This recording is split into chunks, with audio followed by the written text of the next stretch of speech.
20ാമത് കേരള രാജ്യാന്തര ചലച്ചിത്രമേളയുടെ 3ാം ദിനത്തിൽ 6 മത്സര ചിത്രങ്ങൾ ഉൾപ്പെടെ 68 സിനിമകളുടെ പ്രദർശനം പൂർത്തിയായി. മത്സര വിഭാഗത്തിലുള്ള മലയാള ചിത്രങ്ങളായ ഒറ്റാൽ, ചായം പൂശിയ വീട് എന്നിവയുടെ പ്രദർശനവും ഇന്ന് നടന്നു.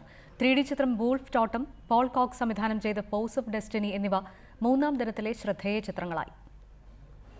5 മത്സര ചിത്രങ്ങളുടെ ആദ്യ പ്രദർശനത്തിന്റെ ആവേശമായിരുന്നു 3ാം ദിനത്തിൽ നിറഞ്ഞു നിന്നത്.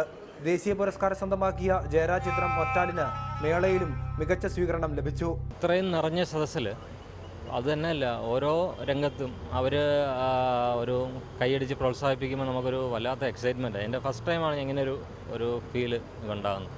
മലയാളത്തിൽ നിന്നുള്ള 2ാമത്തെ ചിത്രം ചായം പൂശിയ വീടും പ്രമേയ മികവ് കൊണ്ടാണ് കൈയടി സ്വന്തമാക്കിയത്. മത്സര വിഭാഗത്തിൽ ഇന്ത്യൻ സാന്നിധ്യമായ ദ വയലിൻ പ്ലെയർ, ഹെയ്ത്തിൽ നിന്നുള്ള മർഡർ ഇൻ പാക്കോട്ട് എന്നീ ചിത്രങ്ങൾക്കും തിരക്ക് അനുഭവപ്പെട്ടു. On doit louer l'appartement. Louer? À qui? Qui? On trouvera. L'essentiel, c'est que j'ai un lieu où me poser en... കസാക്കിസ്ഥാനിൽ നിന്നുമുള്ള ബെപ്പോമായിരുന്നു മത്സര വിഭാഗത്തിൽ പ്രദർശിപ്പിച്ച മറ്റൊരു ചിത്രം. 2ാം ദിനത്തിൽ പ്രേക്ഷക കൈയടി സ്വന്തമാക്കിയ രാജ് കഹ്നിയുടെ 2ാം പ്രദർശനവും നടന്നു. രാജ്യാന്തര ചലച്ചിത്രമേളയുടെ പ്രേക്ഷക മനസ്സ് കീഴടക്കിയ പോൾ കോക്സിന്റെ ഫോഴ്സ് ഓഫ് ഡെസ്റ്റിനിയും നിറഞ്ഞ സദസ്സിലാണ് പ്രദർശിപ്പിച്ചത്. ഉദ്ഘാടന ചിത്രം വൂൾഫ് ടോട്ടത്തിന്റെ 2ാം പ്രദർശനത്തിനും ശക്തമായ തിരക്ക് അനുഭവപ്പെട്ടു.